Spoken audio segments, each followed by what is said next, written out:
Now some interesting transfer news. Hello everyone, and welcome back to All Transfer News. Today, we've got the latest updates on our beloved club, Liverpool. But before we dive in, don't forget to hit that subscribe button so you never miss a moment of Liverpool transfer news. Let's get started. Stop everything. Liverpool might have their next Mo Salah. Liverpool may have just found their Salah successor. Time to rethink the transfer strategy. Liverpool may already have their next Mohamed Salah in the building, which could change everything about their current transfer approach. Last season, Liverpool leaned heavily on Salah, and the Egyptian delivered one of the finest campaigns of his glittering career. That's no small feat considering his debut season saw him shatter the Premier League's single-season scoring record across 38 games. But this time, Salah not only claimed the Golden Boot, but also topped the assists chart, securing the Playmaker Award as Liverpool lifted the league title. However, there's a looming concern. Salah just turned 33, and while he still has 2 years remaining on his contract, it's hard to imagine there will be another extension beyond that. He's unlikely to keep performing at this elite level forever. In fact, Liverpool have to at least consider the possibility of a slight decline as early as next season. Whether or not that happens, it's something the club must prepare for. The real issue? There's no clear successor to Salah in the squad. No obvious backup. No natural heir to the right-wing throne. Or so it seemed. Until now.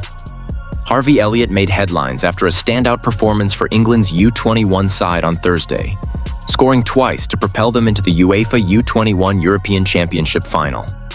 The Liverpool midfielder was not just influential, he was the most impactful player on the pitch by far. That performance confirmed what many already suspected. Elliott is a top-tier talent. His current market value reflects that too, and this matters, especially as Liverpool are reportedly open to offers for the 22-year-old. Elliott's role under Arne Slot last season was limited. A string of early injuries hindered his start, and even after returning to full fitness, opportunities remained scarce despite flashes of brilliance. But what he showed in that U21 semi-final match was a glimpse into what he could be for Liverpool. Playing on the right wing, Salah's domain, Elliott registered 7 shots, a stat more commonly associated with the Egyptian superstar himself. Salah has hit that mark 26 times in the Premier League since his move to Anfield, often serving as the team's primary attacking force. Elliott's ability to replicate that output in a big game scenario is significant. What makes this even more intriguing is that Elliott has mostly been deployed centrally or deeper in midfield under Jurgen Klopp. Perhaps we've all underestimated his versatility. Could it be that Elliott is actually the Swiss Army knife Liverpool have been missing, capable of filling in for both Salah and Florian Wirtz when needed? That performance against the Netherlands suggests so. Whether Liverpool fully realize it yet or not, they might want to pump the brakes on any plans to sell him. Players capable of offering that kind of right flank firepower are rare, and Elliott appears to have the skill set to grow into that role. Liverpool in talks for spectacular 8-team striker as Nunez faces exit. Liverpool have already made waves in the transfer market this summer. The arrivals of Jeremy Frimpong, Florian Wirtz, Milos Kerkez, and Georgi Mamardashvili signal a club aggressively building for the future, and fans have every reason to be excited. Still, sporting director Richard Hughes and head coach Arne Slot have more business to conduct. Attention has now turned to the forward line, where changes look imminent.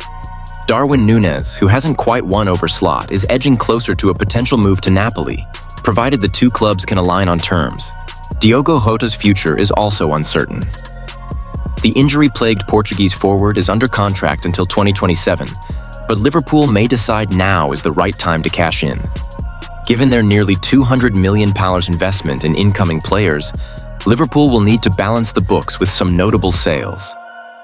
A Núñez departure could be the financial springboard to bring in a new marquee striker. Plenty of names have been linked already.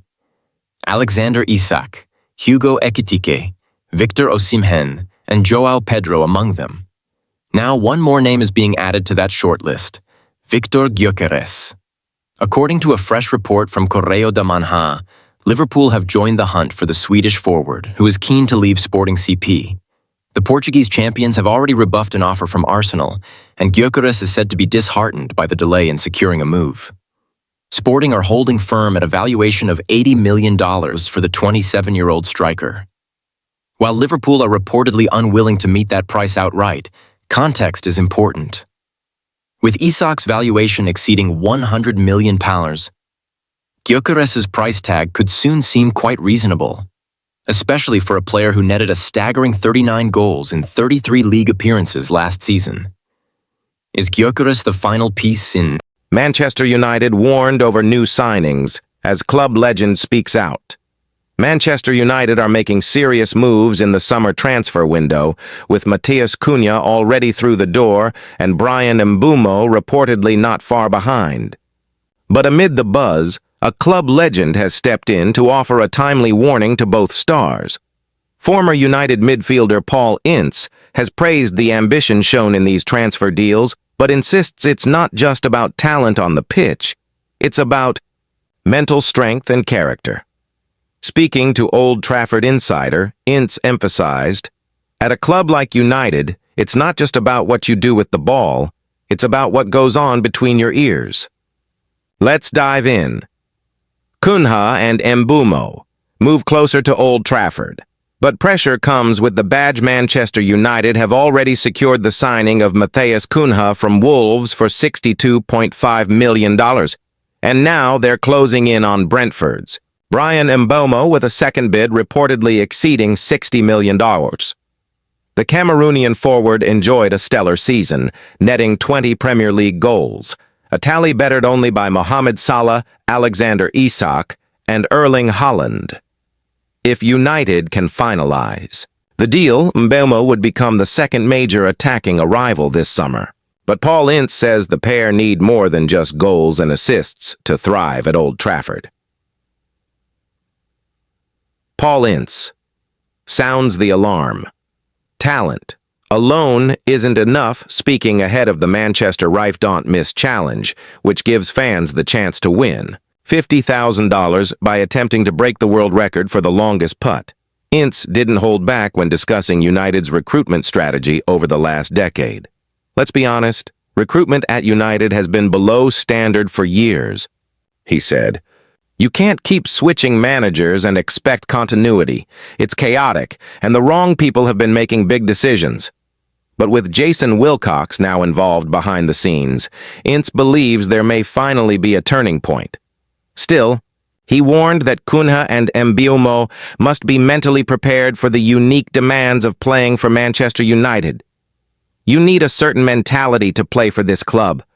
I've seen too many players come and go because they simply couldn't handle the pressure.